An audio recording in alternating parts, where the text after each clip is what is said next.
Hello. Oh, it's nice to finally meet you. Hello, YouTube. In this video, I recently upgraded to the Logitech Brio. It's around $150 to $200 webcam coming from the C920 in the bottom of your screen, which is about a $50 to $100 webcam, depending on if you buy it used or whatever. So is this worth twice the price?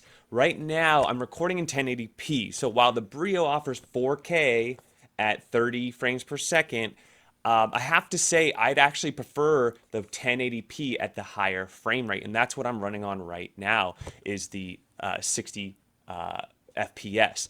Now, the C920 only goes up to 30 FPS and only goes up to 1080p. So in this video, I want to share with you the differences and something that I was hoping for when I was shopping around for this and watching other reviewers is they didn't show the green screen. So right now I don't have the green screen on, but I want to go ahead and turn it on and share with you. I'm going to go ahead and pop up my lighting situation as well, because a lot of people, you might not have a webcam problem, you might have a lighting issue. You definitely want to light, you definitely want to diffuse your lighting so you don't have a lot of glare. And then also depending on like how far your green screen is your green screen stretched out? Do you have wrinkles in your green screen? How thick is your green screen? Like, does light shine through from the other side? These are common mistakes that people try to fix by upgrading. Don't buy this camera if you have a simple solution like your setup is just not correct. But without further ado, let's get into it and see the differences in these two webcams.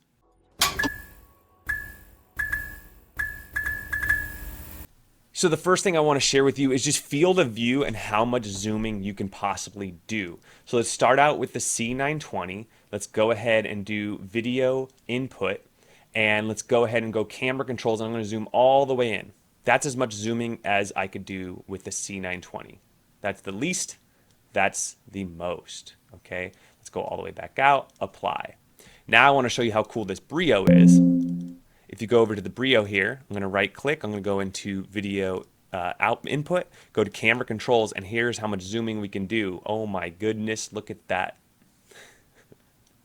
Okay, let's unzoom. And then on top of that, you can crop the sensor. And also this has HDR. What you're seeing here is HDR dynamic range as well. So I'm on the 78 field of view. I think it's 78 degrees is what it is. We can go all the way to 65. And we can go all the way as wide as 90. Look at that. You can see my whole, garage here. You can see the couch over there. And so the field of view is way wider in the Brio, and you can easily just kind of move that around. So I really like that a lot. I'm doing 78 because I feel like that's as close, if we want to compare these two as close to as possible. I like the 78. As far as color accuracy, just right off the bat, this green screen is definitely more lime green. It's not the forest green you're seeing in the C920. The Brio is doing a way better job of color calibration. Also, my face, I'm definitely not that pale in the C920. I would say the skin tones on the Brio are way light years more accurate. So keep that in mind. As far as color accuracy, it's huge. Now, the biggest thing I'm seeing is just the frame rate. Like, look as I move my hands really fast. You'll notice you see more shadowing in the C920, where the Brio is definitely more fluid. And that is another thing I wasn't expecting with the Brio, but I was pleasantly surprised. So the Brio, we can mess with the brightness down. We can go up. You can mess with the contrast up and down. You can mess with the saturation up and down. You can mess with the sharpness up and down. You can mess with the backlight compensation. It's at 1 right now. We can go down to 0, and then we can go up to 1. And then gain, we can go all the way up, and then gain as we go down, and then all the way down. Let's go ahead and go back to default. We're just hitting the default button on here, and there you go. Now remember, I'm prioritizing my frame rate. As far as compression goes, I'm doing the MJPG, and I'm only doing 1080p at 60 FPS. Now my screen's frozen as I'm looking at this in the Brio, but I am still recording. If I go up to 4K at 30 frames per second with the same compression, this is what it's going to look like. I'm now shooting in 4K. But mind you, look how much laggier it is, because it's a lot more work for the camera and my computer to record all this. But as you can see, it's catching up. Now, I prefer 1080p at 60 FPS than a 4K at 30 for the type of videos I'm doing.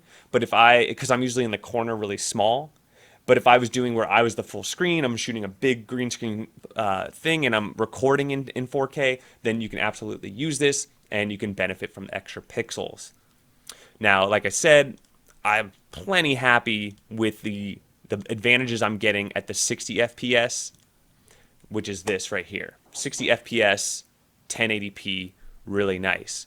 So as far as the C920, I am running it at 1080p at 30 FPS this whole time for the majority, all this video. Okay, and then as far as zoom, we already checked that out. As far as exposure, it's automatic. Let's see if we turn that off. I think we might be able to get a better...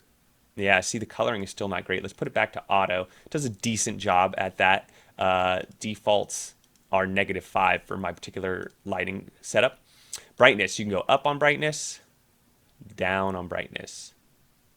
You can go up on contrast, down on contrast. You can go up on saturation, down on saturation, up on sharpness, down on sharpness.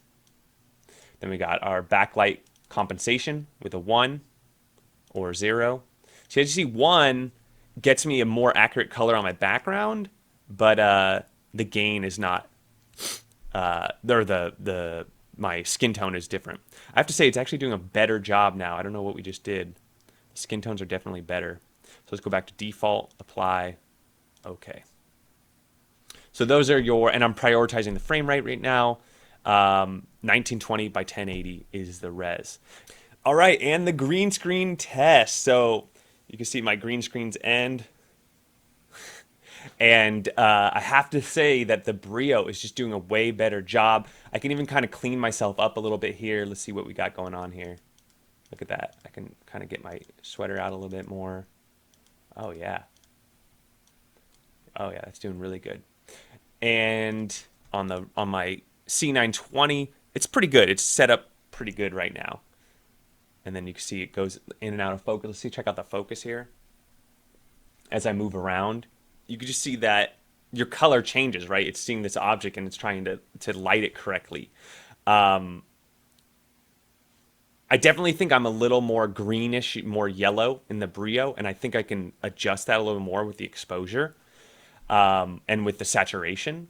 But as far as like the green screen effect itself, you can see on the C920, you can kind of see the wrinkles in the green screen right here, where it's a little harder to see in the Brio, which is good. I bet it is processing that a little better. And that was something I wanted to see if there'd be a better experience there. And so far, I'm digging it. I think it does help. All right, so we've got the C9. Whoa, look at that. It does not like adding paper. We've got the C920 here. Let's take that away. It'll get better. C920 here. Let's go ahead and get rid of the C920 and add in the Brio. The Brio. Look how much better that processed the paper. Look at that. How much faster it's processing that paper. And then it goes back to me really quick. And then out there. And then back. So Brio, definitely better green screen performance. Let's go ahead and turn this green screen off. Color, none. All right, so in case you were curious, that's what was actually being processed. And then let's go ahead and bring back the C920. Let's disable the Brio. C920 without any green screen effect on at all. There you go. This is the C920. C920 without any green screen effects whatsoever. Let's go back to the Brio and let me throw the Brio sign up. Brio. There you go. Brio's up.